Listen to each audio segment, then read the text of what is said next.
उघैती थाना क्षेत्र राकेश निवासी घनसौली जिला बदायूं।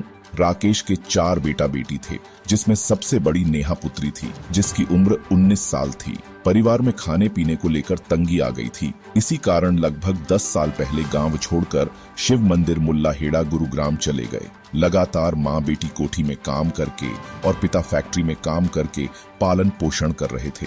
जैसे ही बेटी की उम्र शादी के होने लगी, पिता लड़की को घर तलाशने लगे। लगभग दिसंबर महीने में 2023 को रामकुमार पुत्र सूरजपाल निवासी बूधई जिला बदायूं पुत्री की मां से मुलाकात हुई और लड़का पसंद कर लिया, लेकिन पिता राकेश को यह रिश्ता मंजूर नहीं था। रामकुमार का परिवार भी गुरुग्राम में लड़की के मकान से लगभग 500 मीटर दूरी पर रहता था। दिसंबर में पिता राकेश को पता चला कि लड़के के एमाल ठीक नहीं है, लड़का नशा करता है। इसी को देखते हुए जनवरी में राकेश ने रिश्ता को कैंसिल कर दिया। रिश्ता कैंसिल करने के बाद लड़की और लड़की की मां पिता काम करने में माहिर हो गए और बच्चों को पालने के लिए बेधड़क काम कर रहे थे। कुछ दिन बाद लड़का लड़की को रास्ते में मिला और उससे शादी करने के लिए बोला, लेकिन लड़की ने मना कर दिया। परिजनों से लड़की ने किसी बात की जिक्र नहीं की।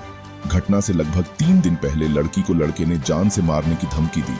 अगर तूने शादी नहीं की, मैं तुझे जान से मार दूंगा। माँ बेटी दोनों सोमवार के दिन कोठी में साफ सफाई का काम करने चले गए। जैसे ही काम खत्म करके 12 बजे दोपहर को वापस लौट रही थी।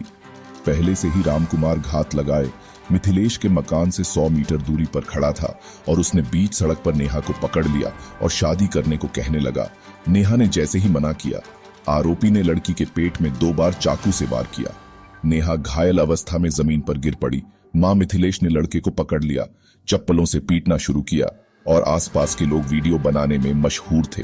जमीन पर लड़की तड़पती रही, लेकिन किसी ने भी लड़की की मदद नहीं की। नेहा जोर जोर से चिल्लाती रही, बचा लो, लेकिन किसी ने भी मदद नहीं की। कुछ वक्त के बाद पुलिस घटना पर पहुंच गई। पुलिस ने नेहा के लिए इलाज के लिए भेजा, लेकिन रास्ते में ही दम तोड़ दिया। नेहा के भाई साहिल ने अपने पिता राकेश को फोन करके सूचना दी कि दीदी को रामकुमार ने चाकू से मार दिया। फैक्ट्री छोड़कर पिता भागते आए, लेकिन नेहा की जब तक मौत हो चुकी थी। ये अभी इनकी जो लड़की खत्म हुई है, वो आपके कौन है? वो भैया जी हमारा। ये बताओ, ये कब से बाहर रहते थे? ये कम से कम 12-13 साल से बाहर रह रहा है। और बाहर ये क्या काम करते हैं? वो अपना फैक्ट्री काम करता है, क्लिनिक का मजदूरी करता है। अच्छा, सुनने में आया इनकी लड़की की शादी फिक्स हो गई थी। हाँ, तो जो जिसने मर्डर किया उसी लड़के शादी फिक्स हुई थी? हाँ, उसी से हुई थी। फिर क्या मामला हुआ था भाई? मामला क्या हुआ, ये मतलब कुछ शादी टूट गई थी, क्या हुआ ऐसा करे लड़के ने मतलब कर दिया, उसका मर्डर कैंसिल हो गई थी वहाँ से।